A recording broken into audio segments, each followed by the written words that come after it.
Welcome to the Mavericks podcast. In this episode, we're going to be talking a little bit on healthy confrontation, which is a passion subject for me. This is going to be a 3-part series. So this is going to be the first one, which is on you-me confrontation. And what I mean by that is a situation that you go into or that you're not directly involved with, and there's someone or something or a situation that's escalating, and from a leadership standpoint, you want to go in and take action and try and shift the momentum of that conversation into a more positive view. And in this one specifically of the 3 topics, I look at this more from a leadership standpoint because I strongly believe that when these situations happen, someone does need to step up and step in order to help de-escalate that situation and help to resolve it and make sure it doesn't happen again, right? So that's kind of the standpoint that I have around this as we continue with this talk. This is going to be hopefully more of a conversational topic. I don't have anyone here with me, so it's just me today. And we'll see how that goes because I've never done it by myself before. So with that being said, you-me confrontation, in my definition, is when you're not directly involved, but there is a situation, let's say, going on with some peers, some coworkers, or just in a public area in general, and you feel the maybe you don't feel the need. Me personally, I do feel the need to be like, oh, I could maybe do something about this. But just in general, like it makes a lot of things uncomfortable in that area, especially if people are yelling and escalating the situation.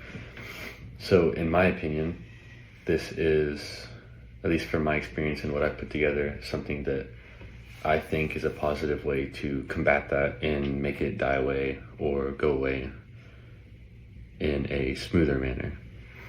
And I'm going to put up some notes too, if I can see my mouse. Okay, let me make sure that's still recording. Okay.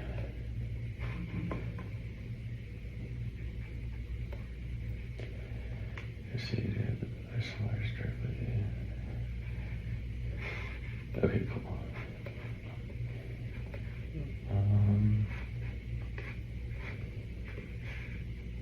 There we go. Okay. So with this topic specifically, I want to make this go away because that's annoying. Sorry about that. I guess I should have set this up correctly the first time. Okay. So on all of these 3 topics, I have a 4-step process, and I try to narrow it down and make it as simple as possible for people to understand and for people to move forward with it, or at least be able to recognize which point in the situation you're at when you're looking back on these conversations that you have. So with that being said, I want to dive into why this specific type of confrontation is important. And this is just from my experience. Could be wrong, could be not wrong, but this is what I truly feel. And I believe this form of confrontation is an effective and a key aspect of effective communication, between other people. And also, I believe it helps bring peace and some sort of peace and a sense of resolution. Like, there's a lot of tension that comes up in these situations, especially with whoever's involved, because I mean, if someone's yelling at you, you're not going to feel the best, right? Unless you just completely ignore it, which is what I feel like I used to do. But just from that standpoint alone, it's like no one wants to be in that situation, and we're all going to have to be at some point in our lives. We might as well be able to handle it properly. And properly, I mean in a positive way, which is how I try and think of it. So in this case, let's see.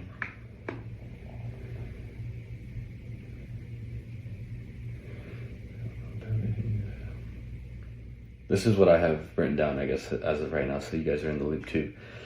I wrote, in the process of outside conflict introducing itself, whether directly to you or in your vicinity, there's a form of anger / negativity introducing itself. And we all know how badly things can go when negativity starts to spread, which negativity does spread, just kind of like an exponential graph. The more negativity you have, the more negative you tend to be, right? And it's the same with positivity as well. Because of this, we need to recognize what's going on fast and effectively. To start, this is going to be the first point. And this first point is to approach the situation. And what I mean by this is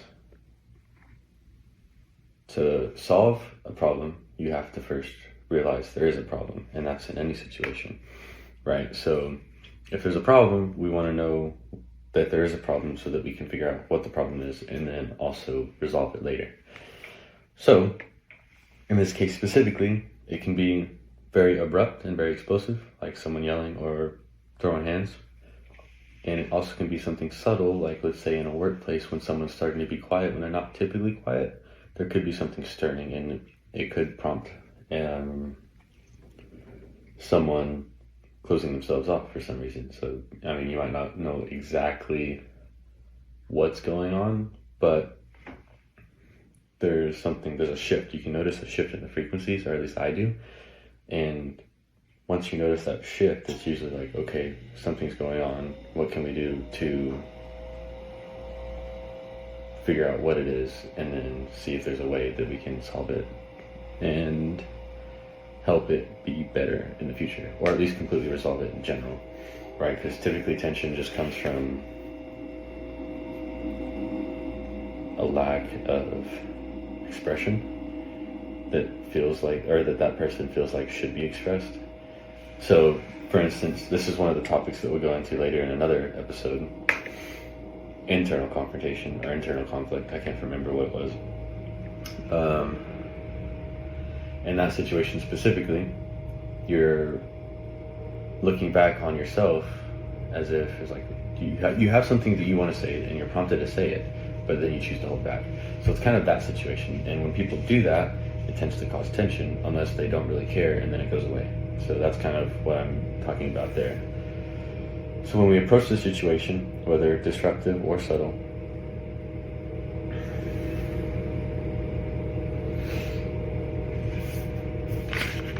didn't write very much on that page actually.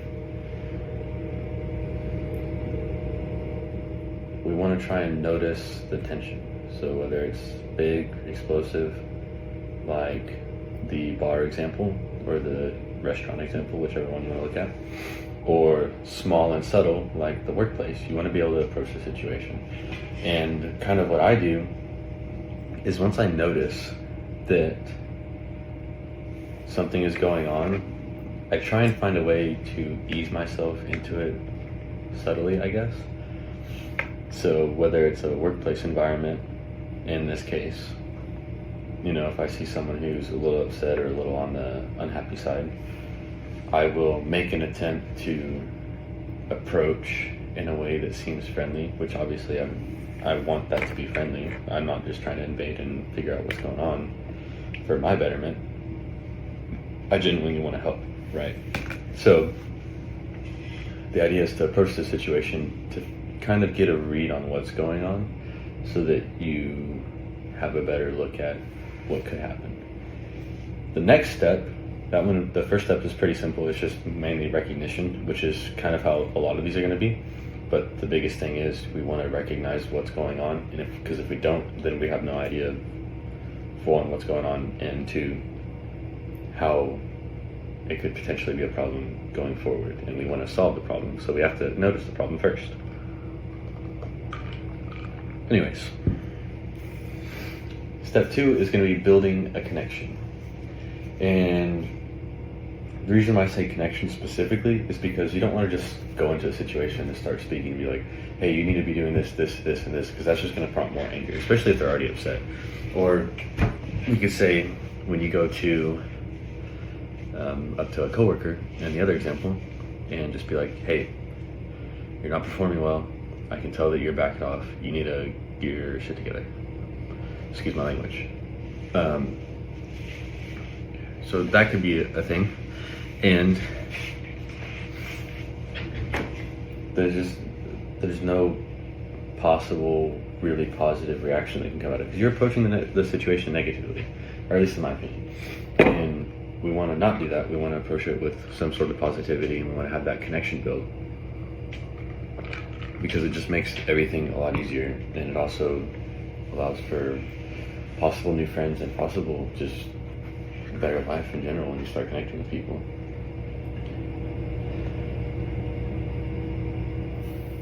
Definitionally,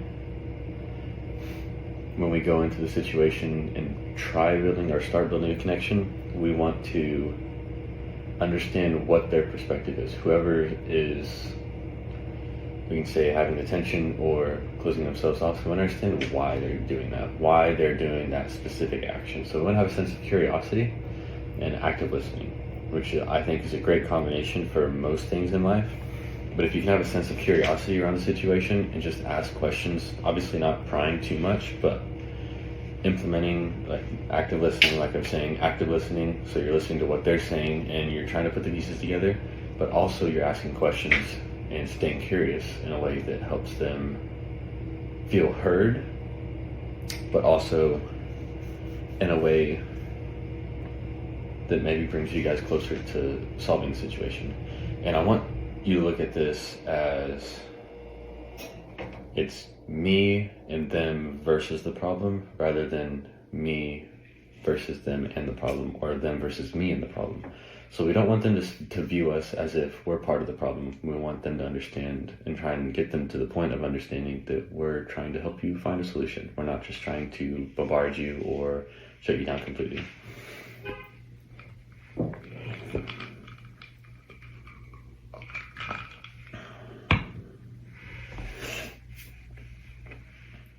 So, what I have written here, I kind of answer the question, why would we want to build a connection? And I'll just go ahead and read this off, because why not? Say why. Because as you build a connection with someone, they begin to open up more, and as they start to share, you can start to hear pieces on why they're feeling the way they do, which is in this case, the form of active listening that I was talking about a minute ago. Some people are more obvious, some aren't. This is where you need to have in your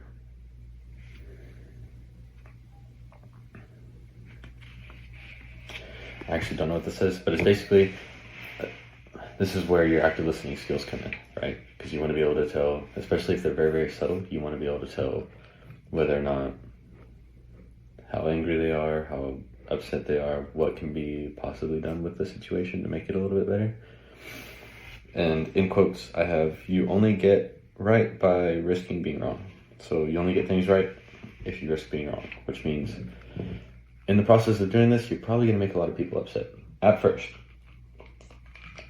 But when you work on it and you work on getting better, you start asking better questions. You start learning to understand what people are saying a little bit better. And everyone has a different perspective, especially when it comes to definitions. So understanding what they mean by those definitions based on what they're feeling is a very positive skill to have, and it's very good for discerning.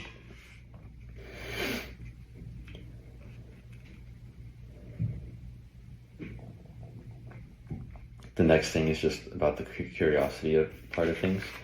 So we want to be curious, and the reason why we want to be curious is because it helps us. It helps both sides open up in a way. So you're asking questions to try and understand, and they're hopefully answering back in a way that helps them open up to you, and also creates a vulnerable space for them to where they feel safe enough to just vent. And a lot of people just need to vent in these situations. There's a lot happening, and then something just snaps and breaks that straw. So now they need to share, or need to share. It's an outburst, it breaks, And now they're taking it out on other people who probably don't deserve it. In any case, we want to be able to address those things. Another thing to remember before we go on to the next step, don't tell them the answer. Guide them to it. It may seem simple to just say the reason why everything is happening, especially when you have experience reading the room.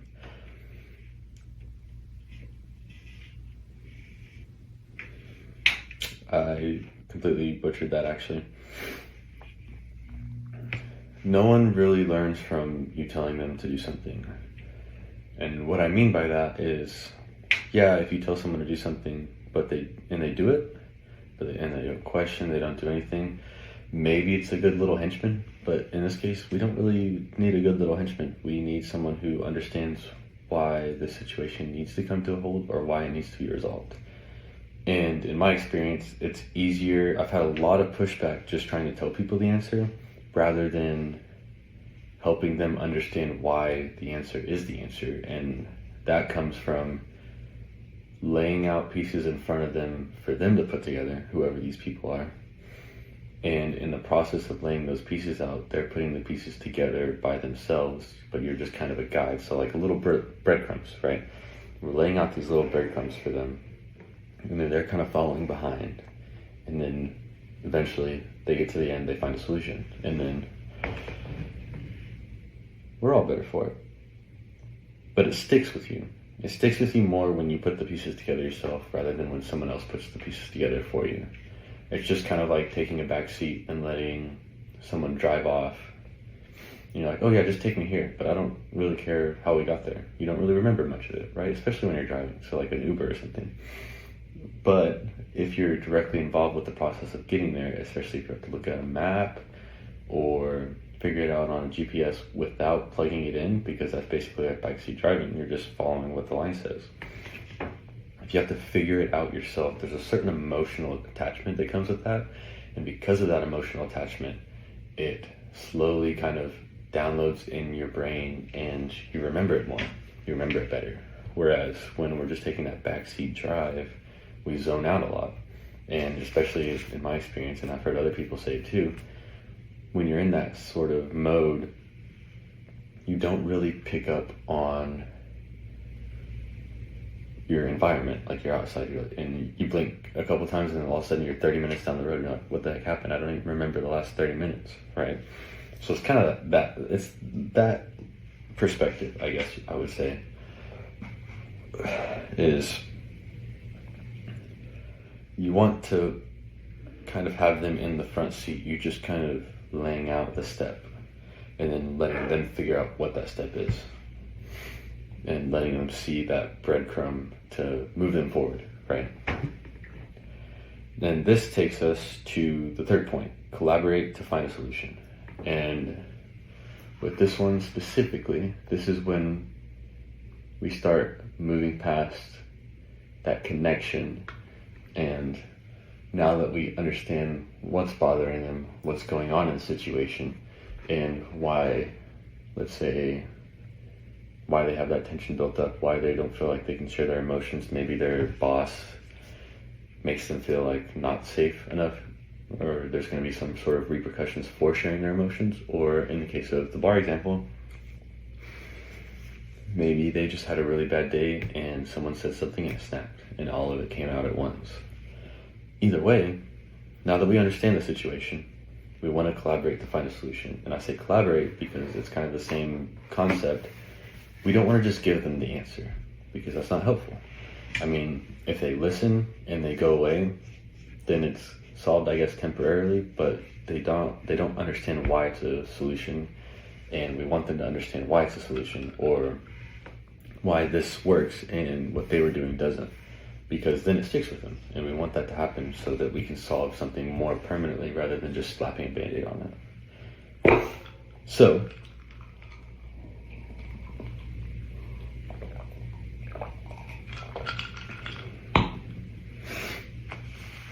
in a way, we're leading the situation now because we're guiding and we're taking control in a way. So we inserted ourselves in the situation, and we took it upon ourselves to understand why they were feeling a certain way. And in the process, we built a little bit of a connection, and we're starting to understand just a little bit better on what's going on and why it's happening and what triggered it in them. So now we have to find a solution. And when I say we, I mean they, but we need to ask questions and work with them to find a solution. Whether it's feeling comfortable enough to actually speak the truth, or understanding that, yeah, this is a problem, but is it really smart to be taking it out on people who weren't directly involved, or just involved in general?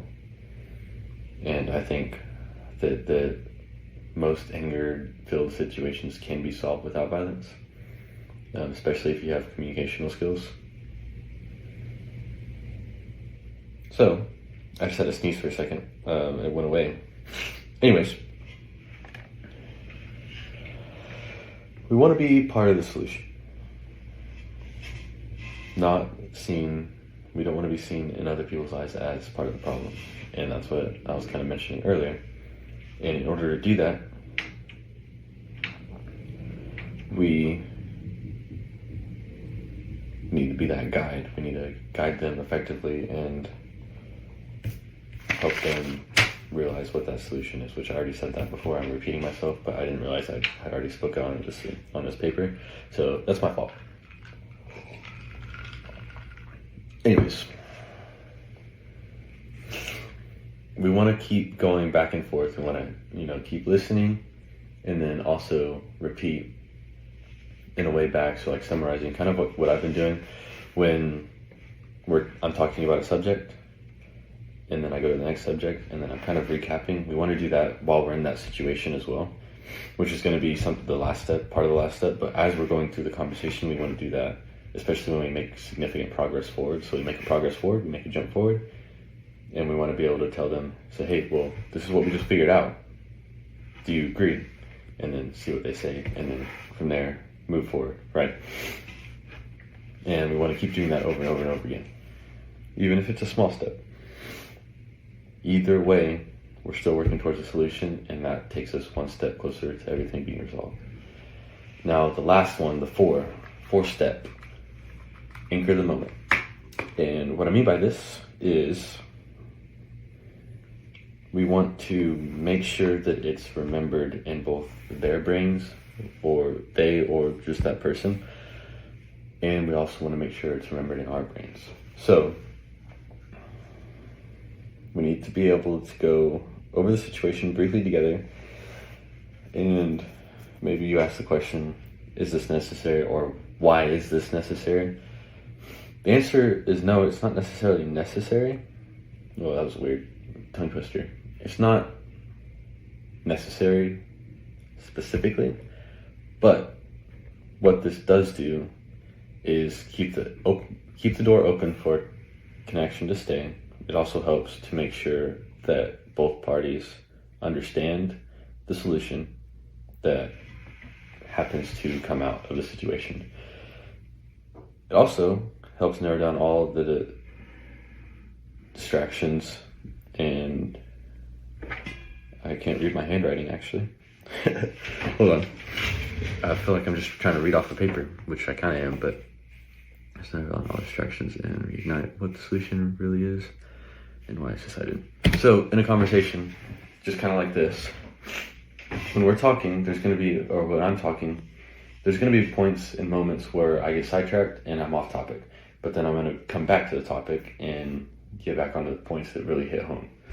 So in this same situation, we want to make sure, that they're remembering the most important parts that actually moved us a step forward. And in order to do that, we need to be able to go back through the conversation, lay out, yeah, this stuff happened, and there's some noise, right? Some noise in the background, maybe a funny joke or something. And we want to cut that out, but go back over and be like, hey, this is what we found what the problem was. You did kind of take it out on these people, and we probably shouldn't have done that.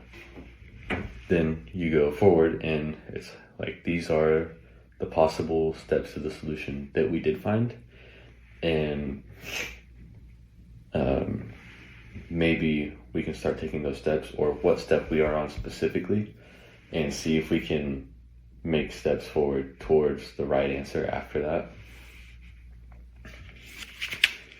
And in the process of doing this, it helps make sure that everyone's on the same page, and that it significantly reduces the likelihood another situation like that will happen to them or to you in that specific situation, like involving the same people. Because now we're working to find a solution instead of them just dwelling on it even after the fact, because anger doesn't really resolve anything. It just gives you a temporary sense of release, especially after the situation, because you do feel relieved, but then that anger is still going to be there, right? It's just going to be dampened for a while until the next time, and then it's just going to build up again and again and again until eventually it comes out.